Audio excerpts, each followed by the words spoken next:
गुरुर्विष्णुः गुरुर्देवो महेश्वरः गुरुः साक्षात् परं ब्रह्म तस्मै श्री गुरवे नमः तस्मै श्री गुरवे नमः तस्मै श्री गुरवे नमः.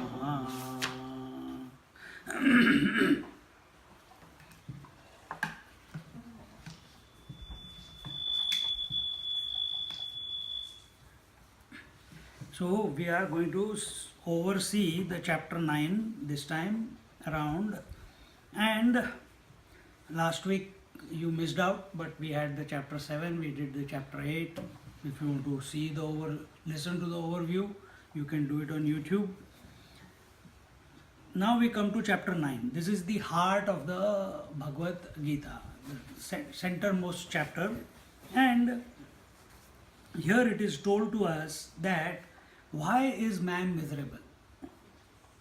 The name of the chapter is the Raj Vidya Raj Guhya Yogo Nama.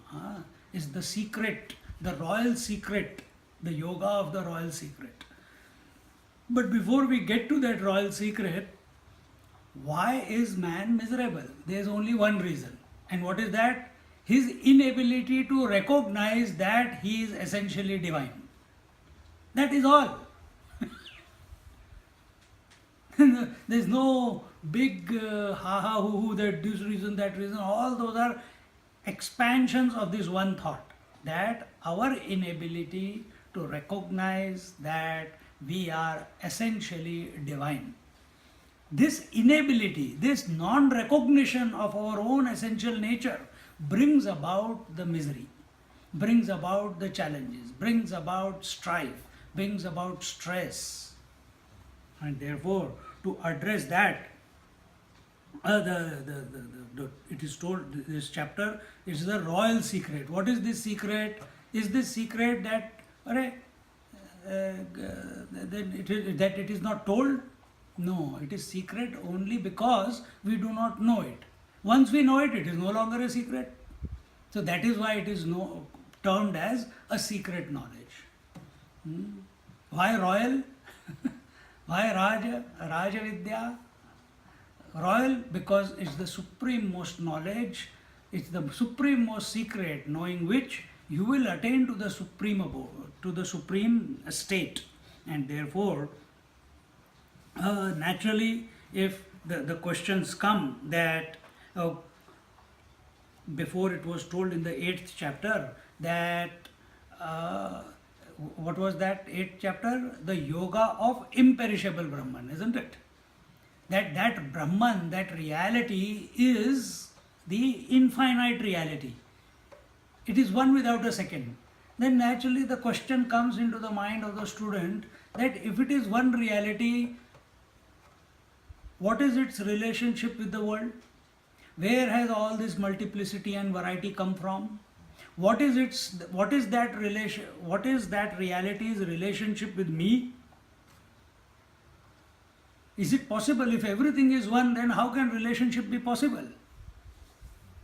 And these questions then put us off a spin, and we keep searching for the answers, never to find an answer. The answer lies only with the Supreme. Only by contemplating on the divine you can find answers to these. By thinking about the world, by thinking about the finite, by thinking about the perishable, we cannot get an lasting answer. We'll not get it. Simple as that. As much as we may try. And also, how does a devoted prayer bring us close to this divinity, this reality, and these different thoughts are addressed in this 9th chapter. It is seen,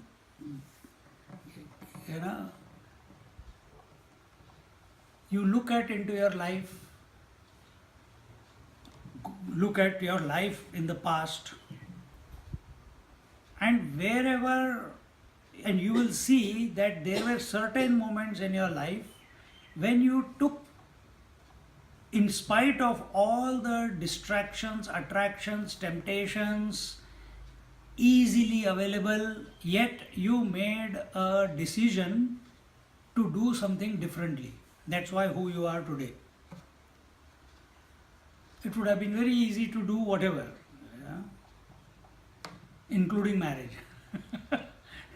It's very easy to live alone. Marriage is a responsibility. To live, for some people to live in a marriage is easy, but to live alone is a challenge. So also it can work both ways. So, but whatever decisions we have made, we must have gone through a major turmoil in our mind whenever major decisions have to be made, like going to the ashram, getting married, taking sannyas. Huh? Well, taking sannyas was not a turmoil, but going to the ashram was initially. Not from my side, but trying to handle the emotions of the nears and dears. That was a turmoil. And yet you make that decision. Similarly, when we are thinking about the divine, we are contemplating on the divine, there are many distractions, temptations, challenges. Yet you find some space within your heart, that courage within your heart to take that unpopular step. See? And then you reap its benefits afterwards. That time it is, but something is driving you in that direction. And until and unless we don't have that type of courage, that type of commitment, that sincerity, that faith towards that one imperishable reality, till our whole soul, whole mind, our whole being, our whole body, every cell, every breath, every mind, every thought, every emotion is not for that divine, till then this realization is not possible. And in this way, really speaking, if this message was just now what I have said, if this message is given to the wave, you have to put your whole body, breath, mind, emotions and thoughts towards the divine. What is the divine for a wave? Water. Water. Is there any distance between the wave and the water? So where is the distance? The wave's mind. In the Wave's mind. only in its imagination. Only in its imagination. Exactly the same way, where is this journey that I have to become one with the reality?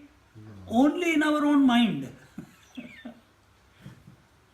It's only in our imagination that I am separate to the divine and I have to become one with that divine. If this obsession, it's not, okay, I will give up this obsession of the divine and then get obsessed about the world. No, then you are going the wrong way.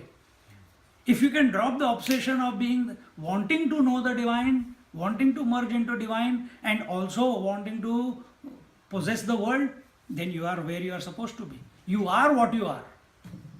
Nothing needs to be done. Nothing requires to be done. See? But this to click, for this, what I had just now said, you are nodding, everyone is nodding. But to click, for this to click in your heart so that it starts prompting all your actions. It starts prompting all your thoughts. It starts prompting all your emotions. It starts prompting all your actions in your life, interactions in your life. It has to click. For that, a special type of intellect is required. Not emotional. It requires an intellect. Intellect is the heart. See? And in that heart, when the conviction and the faith set in, then this shift comes about. And why is it not happening? Because even though we have heard it so many times, it's because all the ingredients that we told, we are not applying on who we essentially are, but our mind is applying it on the world.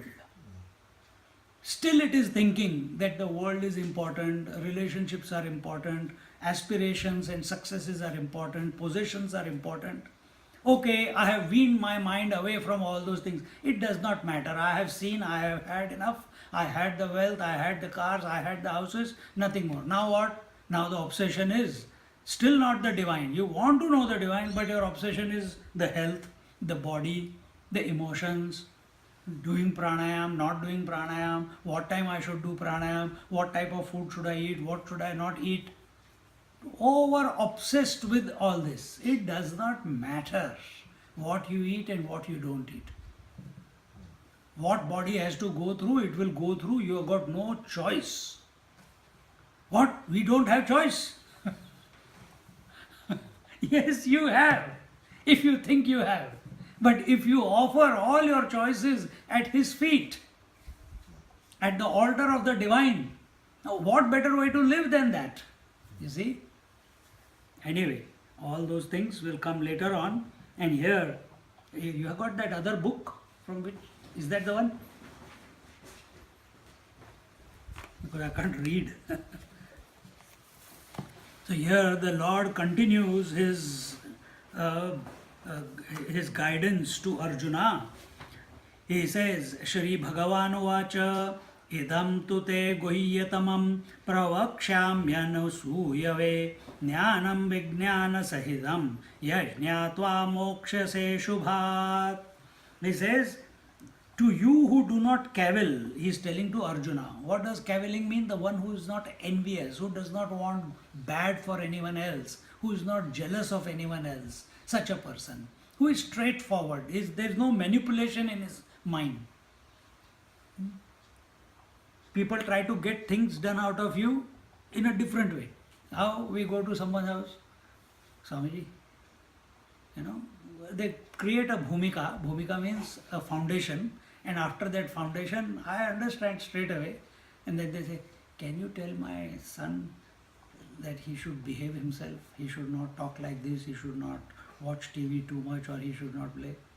This is going around about the way and then using me to get something done. This is manipulation. Straight away tell, story over. Arjuna was not like that. What you see is what you get. Straightforward.